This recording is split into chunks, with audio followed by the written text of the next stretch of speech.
Guys, welcome to episode 3 of Under the Skin. This is a series branching off from the Anatomy podcast in which we instead here are going to be doing as thorough, as in-depth as possible, track by track lyrical analysis. Now, this will be uploaded alongside the Anatomy podcast session that we did with Jake and Zolzer here from Nail Splitter.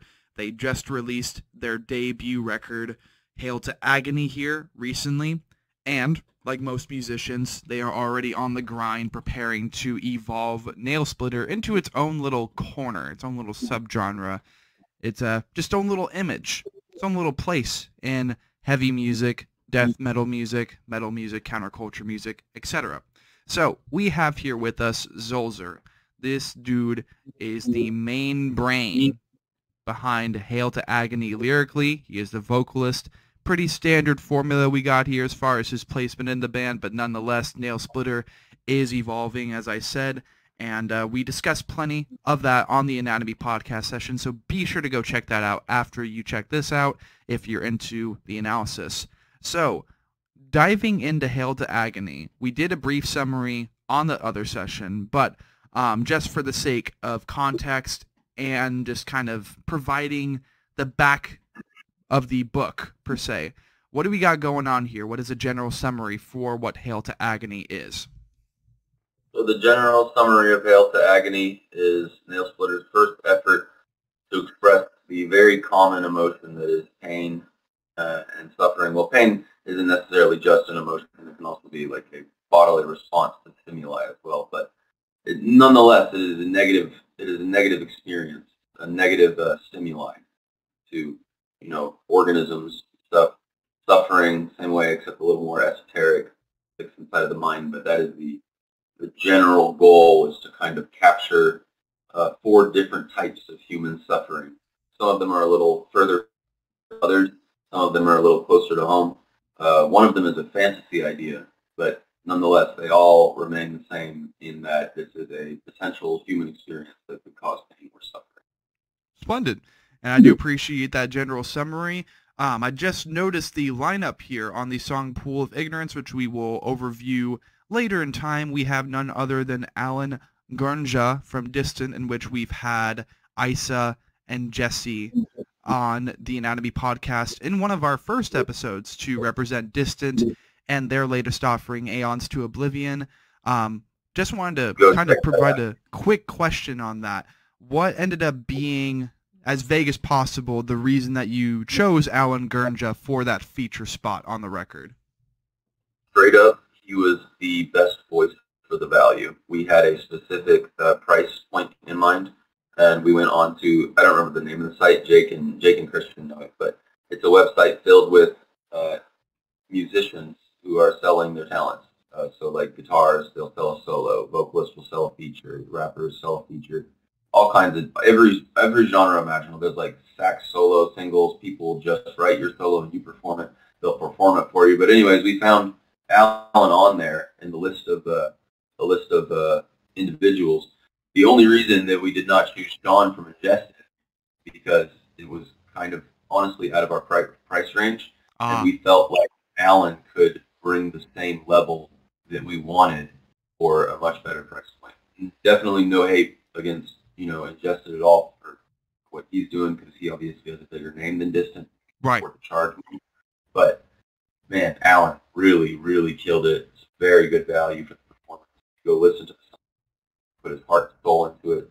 We also found out later he had just got his wisdom tooth out, so there is an extra layer of pain and suffering coming from his voice. Well, that is indeed pretty iconic, and I cannot wait to hear what you have to say lyrically concerning that specific song, because you always have to have those tracks like X of X, or just like that type of formula. That's a lot of band names too right now. But getting started right off the bat, we have the intro track AO. Am I interrupting? Thought you might be running low. Pour yourself a glass, pal. Thank you, but I'm afraid it would be wasted on me.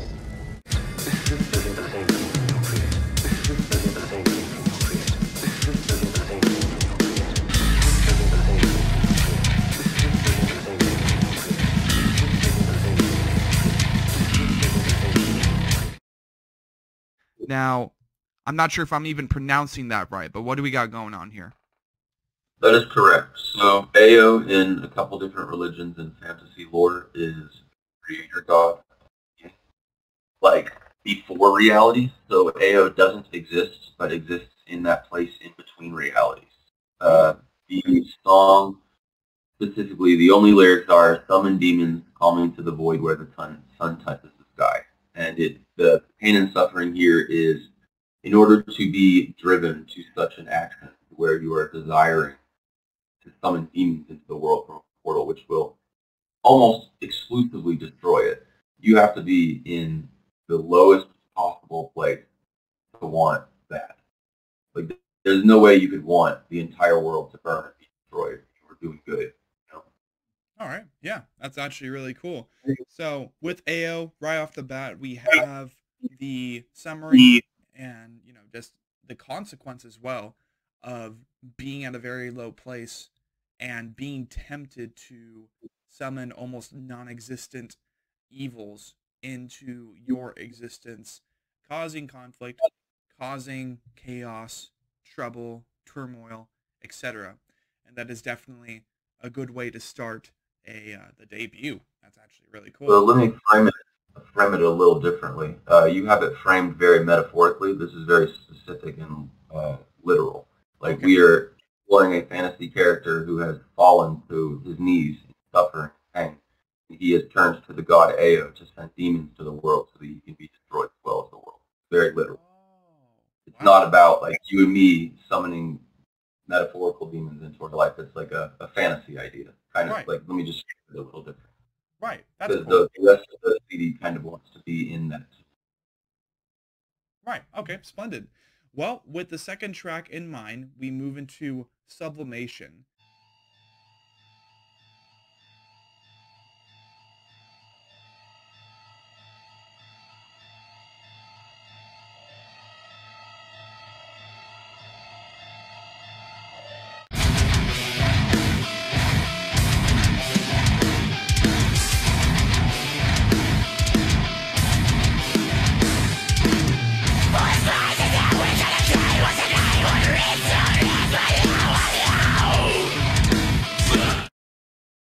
What do we got going on here?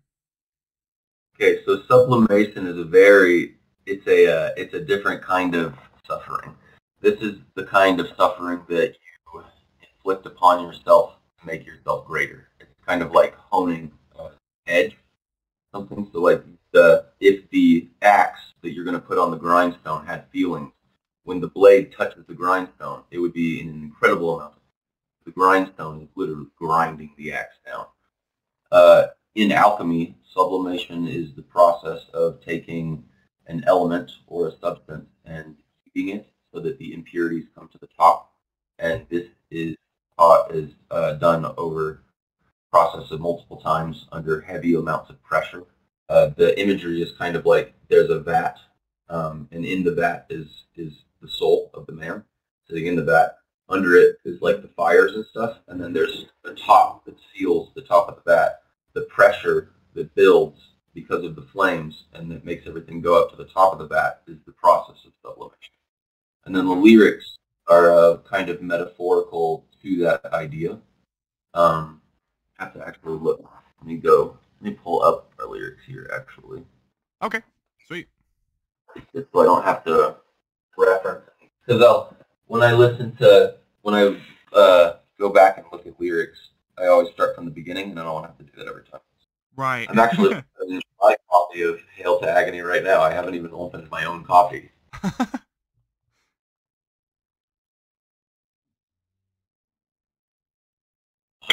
Video too. All right. Where's the? Oh, do we not have a? We don't have a lyric in. Sorry, so. Give me a second. No, you're good. Very sorry. No, you're fine. I pulled these up earlier. Better prepared. I know. The drive. At some point, I'm going to put all of the lyrics on all the YouTube videos as well, so if anybody is interested, wanted to read, if you're not fully understanding what I'm saying on the tracks. Right. Here we go. All right, here we are. Whoa. Mouse.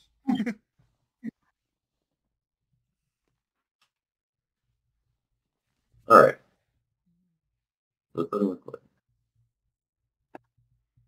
Okay. So Sublimation, actually, I didn't even, now that I'm looking at this, Sublimation has a very personal touch to it. It has all of the ideas of like the alchemic version and purpose of Sublimation, but it takes it to kind of a personal level. In the beginning, we see the first line is, I gave up everything to be here just like each one before me. That is kind of a directly inspired from a Upon a Burning Body line, where the vocalist speaks at the beginning of the song in an aggressive, like fried out spoken voice. If you don't know how hard it was to walk the path I walked, then you're already too weak to try. And then the first line after it starts is him just giving this belted mid, you don't even have the heart. And it's just like, oh, dude, that moved me to the core. I was like, man, if I really want this, this is going to cost everything in my entire life. And it did. When I moved up to Colorado and finally found Nail Splitter to be successful is when I gave up all of my hopes for doing anything else. I started focusing 100% on music, and the results started coming. And it just is proof that if you split your focus, everything progresses slower, and you lose value on the effectiveness of your focus every time you switch it to something else. So when you really forsake all other paths and choose one specific goal, and you grind it, and you grind it, and you grind it, and you grind it, and you grind it, eventually you start seeing legitimate manifested physical results of your effort, which is weird. We've been doing Nail Splitter for a couple of years now, and this is the furthest I feel like I've ever gotten with any band. Never put out a legitimate CD. I could have never imagined that the art would be so perfect. So yeah, you just go through that, and then it becomes, once you know that that's the framework of the song, it becomes very easy to go into a random line and look at it. So I've got this random line. I know you, like me, wished it were easier. Don't be such a fucking bitch. You deserve to earn your death and fight for what you want in life. Why would you ever give that away? And this is very specifically calling out myself when I was younger, and kind of in the same vein of splitting all of those focuses apart. I, instead of taking responsibility for the suffering and the pain that was in my life, and instead of forming the process of sublimation on myself, I bitched about the problems in my life. And I, wondered why no one was willing to help me. And I wondered why no one would give me a chance. And I wondered why I couldn't get anything. And I wanted all these things, but I wasn't willing to put any of the work in for it. I didn't fucking get you. That's the bottom line. I was being a bitch. I didn't want to fight to earn my death. I just wanted to float through life. And if you want anything, you can't float through life, because you have to go get it, grab it. And then when I was younger, I thought you actually had to grab life by the throat and like choke slam it to the ground to make it do what you want it to do. It's not. It doesn't have to be that aggressive, but you do have to focus, and you do have to go get what you want. So that's really all I can say about Sublimation. If any of the readers, there I am. I was wondering. Yeah, cool. I was wondering why I wasn't seeing like the green notifications or like the green glow of there being some audio. Yeah. But by all means, much appreciation for your explanation on the lyrics of that track, because I think of the word sublimation and then the correlation to the alchemic process that word kind of ties to and is defined by, and then utilizing that in a more human and more mortal way of doing things and going through life.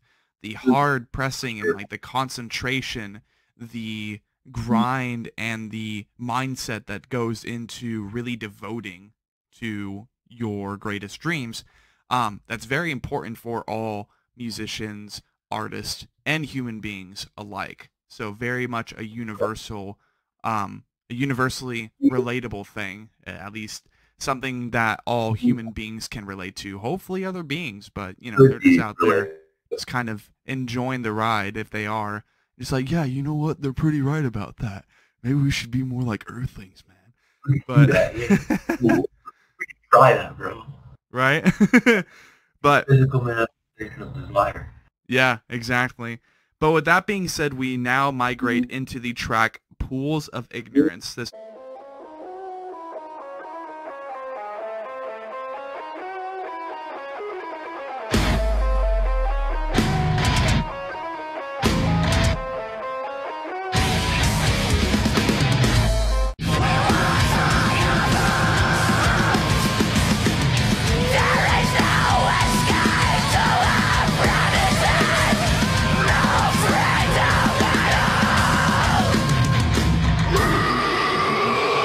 is the track that I asked about earlier, the feature being Alan Gurnja from Distant. Shout out to them always, because they've always been really good people, and they've always tried to help me figure out, like, you know, when we were just getting stuff scheduled for our session, they really helped me out, and we made sure to work something out, and the result was pretty awesome. So, with that being said, Pools of Ignorance.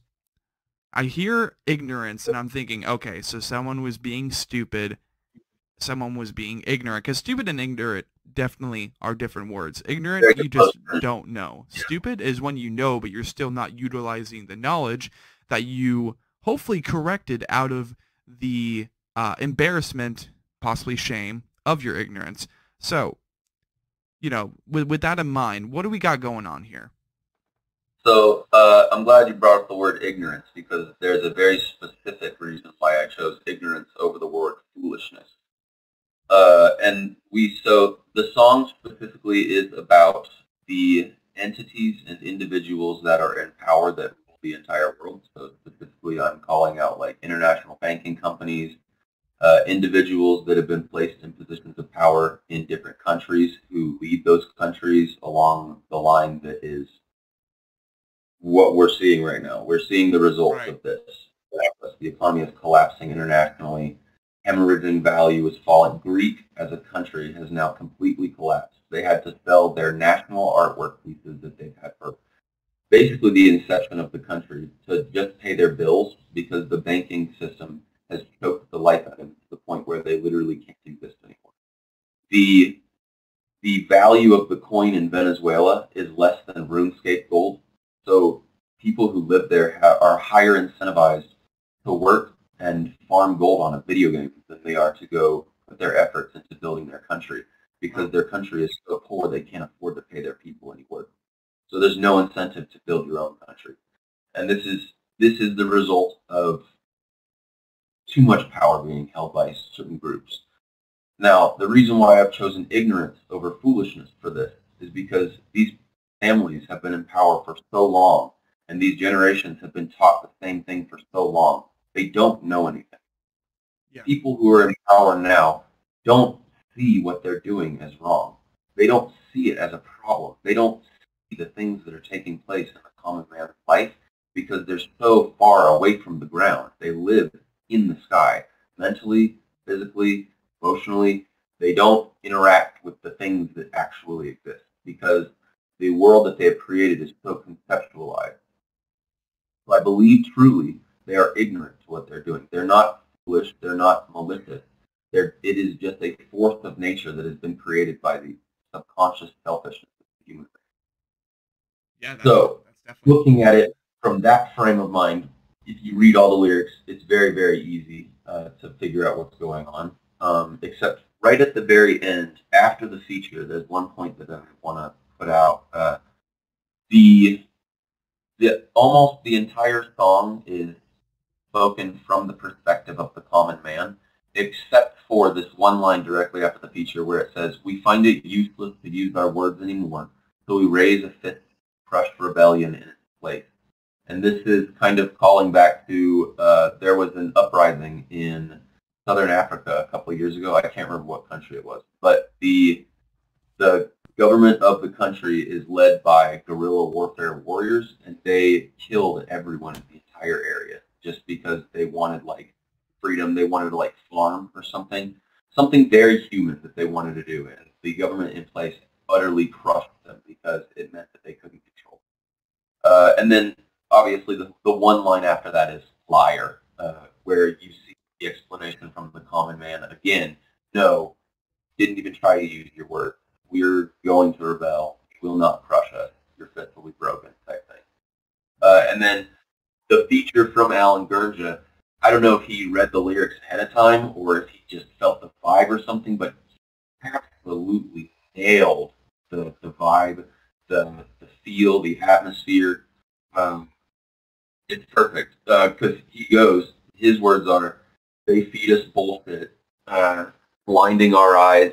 Hold on. It goes, they feed us, blinding our eyes with their wealth. No one will care for your life. Their only goal is to eviscerate the weak and erase the corrupted. There is no justice for all mankind. Gouged eyes can see no further. There is no lesser evil. We are all just a slave to the system of the ones high above. There is no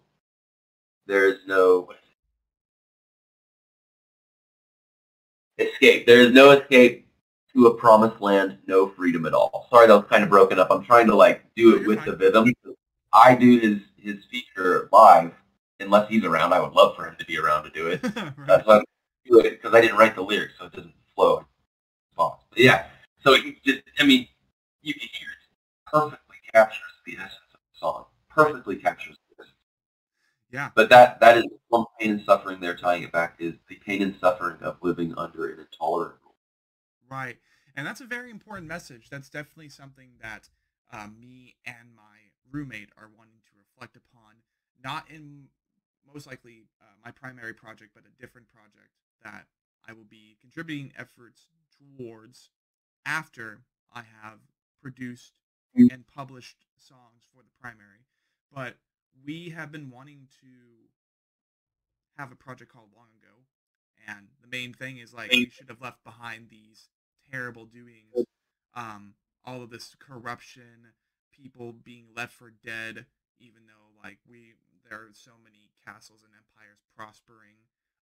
We should have left all of these terrible wrongdoings behind us long ago, as far as human history, and definitely kind of goes alongside that, alongside massive records as Elegy, because we discussed that on the podcast session, which was really fun. Just how much we ended up talking, but not really about the questions. That's always awesome. But yeah, no, without a doubt, I completely agree with you on that.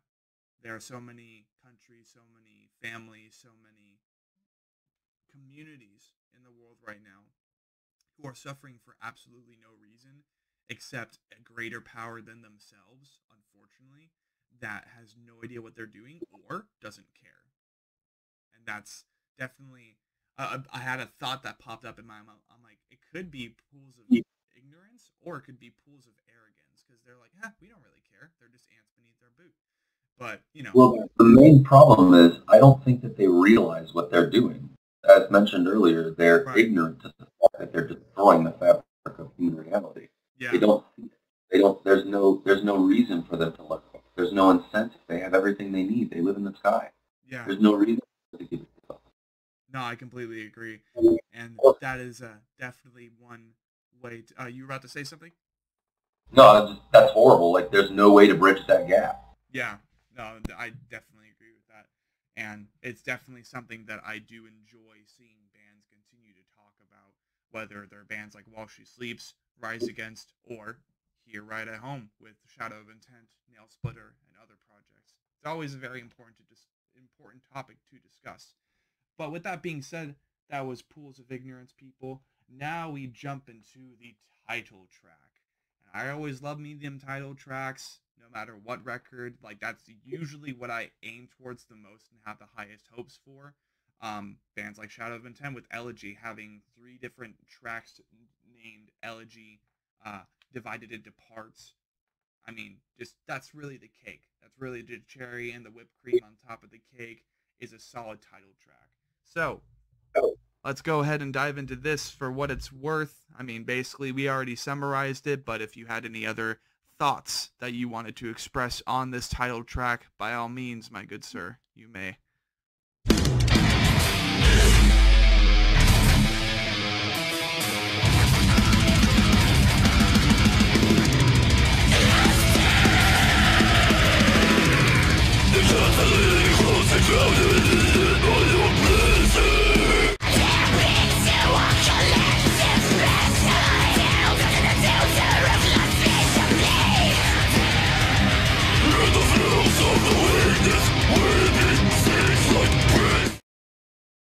So this song is directly about a suicide. This is kind of the place that, very personal to me actually, this is the place that I was at my absolute lowest. And the frustration and suffering and pain that was specifically inflicted upon me was I came to the realization that the body is like a tool that you use to experience reality. And the imagination that the human mind has dwarfs the boundaries of the body. Yeah. And this was something that I was incredibly dismayed by for multiple years. It wore me down until I was in my mid-20s, and I was just so curious and so convinced that whatever was after death was more important and better than what was going on in life. And I just came to a place where I don't think that I've been any closer to being insane, because nothing made sense. Everything was upside down. I couldn't tell whether or not what I was doing was the right thing or the wrong thing. And when you're confused about your own convictions, it becomes, and nothing makes sense. Everything is upside down. Your entire ability to perceive reality becomes twisted and warped. Loneliness will warp your perception of reality. It rots your ability to see the beauty in life. Right. So the first line, this tomb, is directly referring to the human body. The soul is buried alive in this tomb in which you can see everything, but you know what's on the outside. At least for me, I know what exists outside the bounds of reality. And I feel like, to this day still, the body feels like a tomb. And my perception of reality just feels like a tomb, because I know that the human mind and the human consciousness can reach beyond boundaries that are unimaginable. But because of this body, we're here. So one note is deuter is an archaic term for the kind of upside down cup that has like a little, it's like got a little handle. You put it on candles to put them out, and then no smoke goes anywhere. And also when you blow on candles, it can make the wax splash. The deuter just snuffs it out instantly. Like no explosions, no expression, no just gone. It just dies instantly because there's no oxygen and it can't burn anything. Right. So we go through it, and that is literally just it. If you dig into it a little bit, you'll see at the end the speaker has killed himself, and he is in that primordial space. Wow. Well, yeah, that's pretty badass, and that definitely offers a lot more depth than I thought it would compared to the brief summary that we did on the podcast session, which I remember, if I'm remembering this correctly, not only are we talking about multiple forms of agony, pain, suffering, but there's also transpiring across different universes and different realities, different stories. So to also understand that Hail to Agony also discusses and kind of oversees a suicide, that adds a lot more depth, that adds a lot more grit, that definitely splits the nail right down the middle, and the fine atoms of iron and steel that go with splitting a nail down the middle, as the band name would suggest.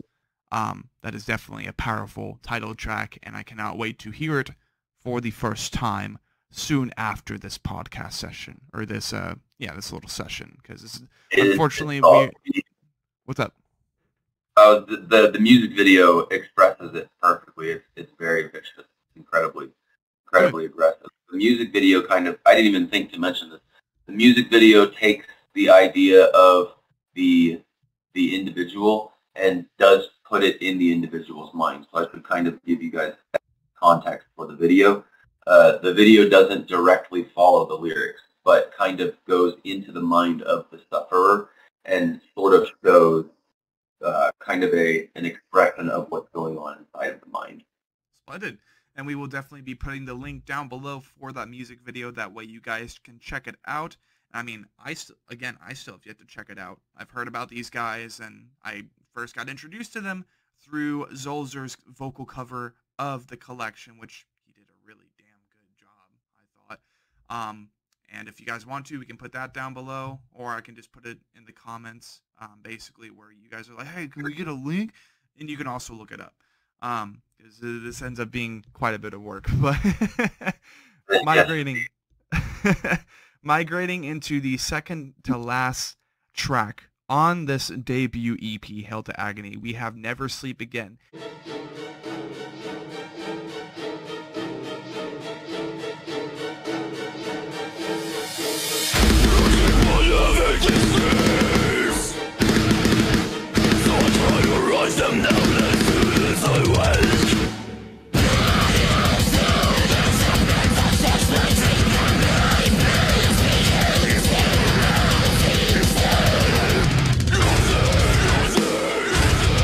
This feels pretty self-explanatory, but we might as well dive into it. So Never Sleep Again is kind of a call to what happens to the speaker. In this case, the speaker is plagued by dreams, and the speaker doesn't understand the meaning of the dreams. So the speaker attempts to write them down, but a very human experience is that when you try to remember your dreams, the moment you wake up and try to remember them, you can't remember them. So a popular strategy for trying to remember your dreams is to immediately write them down as soon as you awake. So to the point where you put your dream journal under your pillow. So like when you wake up, like before you're even fully conscious, you have a chance to kind of try and scribe down what took place in the subconscious, you know? Right. But this person is being so tormented that the human consciousness blocks out the suffering as soon as he wakes up. So he can't find any way to dig in to kind of figure out what's going on. So he finds his way to an ancient library, begins digging through things that he would believe could kind of fix it, starts performing rituals, dark rituals, hidden rituals, things that you're not supposed to, black magic essentially, like that people aren't supposed to fuck with. And through this, he creates a direct link to his consciousness, to the wit that has been causing these dreams in the first place. As soon as he makes that connection, his consciousness is siphoned out of his mind, and he loses all ability to perceive reality and is flung into a blackness. And then it's kind of like, kind of akin to a bad trip at the end. Yeah. He just loses, like, imagine still being in your body, but you can't see, hear, smell, taste, or feel. Okay, interesting. And that is the fate of our reader. Wow. And yeah, I mean, that is this, so narratively speaking, is this a consequence of him deciding to try to conjure evil entities, or? So I never really decided on what the motivation for the witch cursing him was, or his reason for having the. I don't know. I really didn't dig into before the event, which the song described. So I guess it could be for any reason that the speaker pissed the witch off. Kind of the only thing that I really considered. I was like, yeah, he really must have pissed this bitch off, like. Yeah. He has essentially killed him without killing him. So, what could you have possibly done to make an entity of that nature so angry? And then he is powerful enough to be able to get into his consciousness based on the dark rituals that he. So he has prefaced the entire series of events by performing each of these rituals himself, which is the only reason why he'd be able to connect to him. Wow. So he did something atrocious, something horrible. But I did not necessarily consider what that was.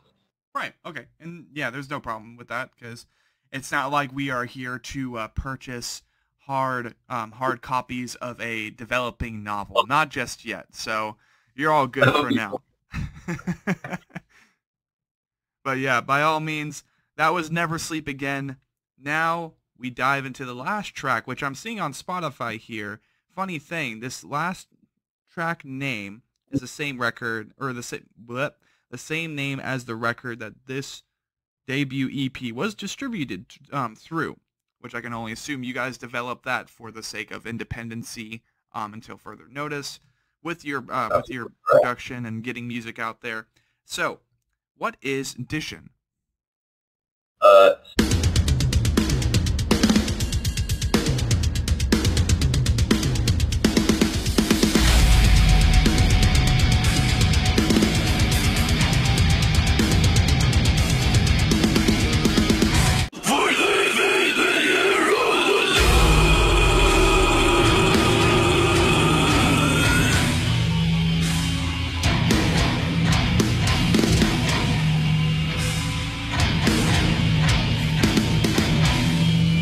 So Dissected originally is kind of, I don't know why they thought of the name, but the name Dissected doesn't exist in any literature that I could find. I don't even know where they came up with the name, but I did find one thing about a 80s Japanese fighter pilot game that was never released in America, and one of the characters' name is Dissected.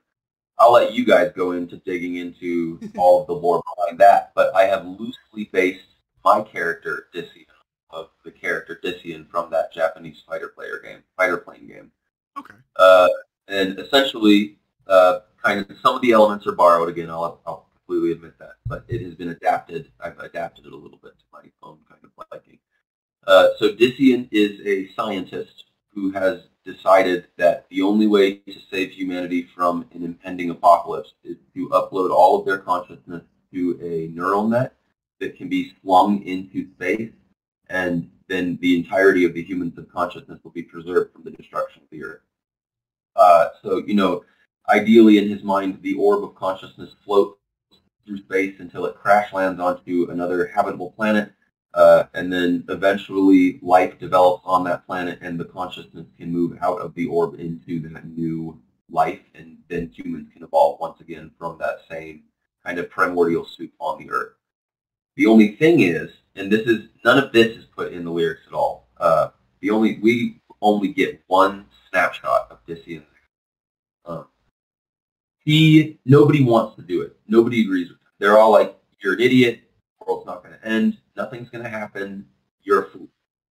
Nobody listens to him, nobody believes him, so he tries to prove it. He's like, I'm so convinced that this is the facts that I'll put myself into it first. He did this haphazardly and did not realize the consequences if literally no one followed him. So he went in alone, no one followed him, and they slung the consciousness into space. The Earth was destroyed, and now Dissected floats through space alone. Huh. Wow. What a way to wrap up. Dang, that's interesting.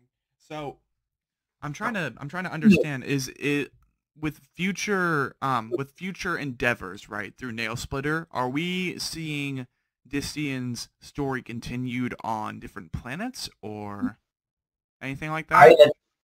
I had never considered returning to Dissected because I assumed the plan would fail and he would be hurled through space forever. Okay. Yeah. Because without any more consciousness other than his own, his density is only that of one human spirit. And if you know anything about like the forging of like the universe, density is a key factor in the creation of the universe. In order for something to start pulling things towards it so that it can be formed, it has to have some level of density to trap the other particles in space into its orbit. Right. If Dissected only has the density of one human soul inside of the inside of the ball, the entire plan to move the entire human race to something is thrown off entirely. It's like all of his calculations, all of his plans were for the entire human race's subconscious to be put inside of the ball. So the ball functions as if it has the entire human consciousness inside of it. So when it's floating through space, the plan was for it to exist as the core of the new planet, or to crash into a new planet, and then start pulling things towards it, around it, to kind of create new, a new Earth, essentially. Okay, so I should also preface this with, I believe that the human spirit is the reason for life. I think that the human subconscious is what causes life to kind of like spring up. Yeah. Okay. That's why we've only found Earth to be, habitable life, because humans are here, and we cause life to rise up out of a planet. I mean, I realize that the core has to be hot as well, like the planet actually has to be alive, but right. there are set prerequisites to cause the life to rise up around the human consciousness. But the human consciousness is the goal of reality, is to observe itself with the human perception. And then if there is another layer of reality that exists outside of human perception, then the human perception exists inside of that reality to support the reality that extrapolates about, like, outside of itself. Right.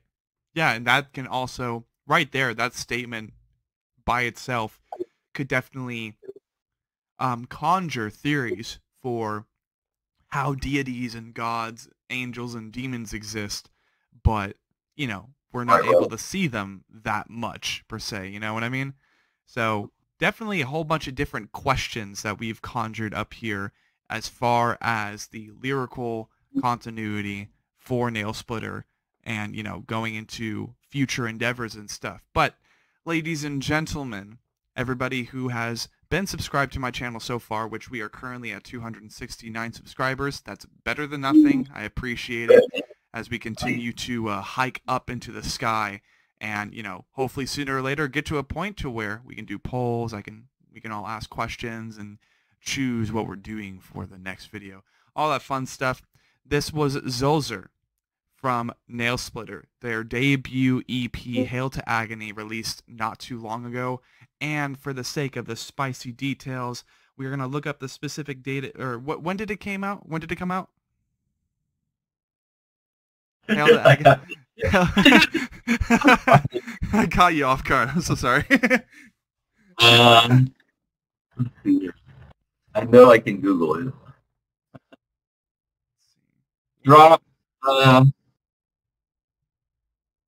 We dropped it on Bandcamp first. Right. Okay. Dropped just December 19th. We dropped the EP on December 19th. It was made available digitally and electronically. We got that now, and then we just now got the physical copies of the CD in not even a week ago. It looks great. And that album, incredibly impressed. If I'm remembering this correctly, Kalen Stokerman's, did he do the cover art for you guys' EP, or am I just hearing that name everywhere right now? So it looks as good as the Kalen Stokerman art. The guy is actually a individual from Sweden that we found. Well, I found him randomly on Instagram. I almost exclusively follow horror artists, and he was one of them. His name is Ruttna @Rutna on Instagram. Every single one of his paintings, digital and physical, absolutely capture the essence of suffering and death and torture, and the color schemes are vibrant, rich, and the object-based lighting on the reflections of the light and the way that the characters. Oh my God, we strongly recommend go hit up Rutna. We got the art piece for an incredible value as well. Like he put in the work for what he charged us for. I won't say it on stream because prices may have changed, but we got an incredibly good value. So if you guys need a value artist, delivers 110%, like on the level of like top tier professionals who's still, I think he's just not found yet. Like as soon as people start finding him and seeing what he's doing, they'll be able to charge as much as Kalen Stokerman. Right. Real for sure. He's incredible artist. Yeah, I've noticed recently too. It's been really cool. Just like all these various bands, almost all of them now, I would argue, except for maybe Darko and a couple other projects that are bigger in the scene.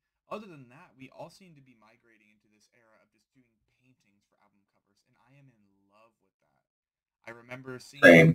for the first time with album covers like Dear Desolation. There was Shrine of Mouse's Sheol, and those are just like the first examples I can name off the top of my head. I'm sure there are hundreds more. Like, we're just migrating into what seems to be almost a death metal renaissance, and we're just seeing all these amazing paintings for album covers. Yeah, wall absolutely. Strongly And- agree. It's so cool. It's such a good time to be alive. It's such a good time to be a deathcore, death metal, whatever you want to call it, fan, metal fan, counterculture, music fan, deep counterculture, underground counterculture, you name it. But, ladies and gentlemen, this was Zolzer from Nail Splitter as we promote and, break down the lyrical content of Hail to Agony. They, on their primary website, which is nailsplitter.com, they have the Digipack CD, which is only $10. It's actually a really good price. They have some merch up there, and I mean, again, like most musicians, they are already on the grind of getting their next effort together piece by piece. So be sure to follow them on all the social medias we will be providing down below. That way you can keep caught up with them. Give Hail to Agony a listen. Let's go ahead and raise the stream counts, like just how many times these songs are being listened to.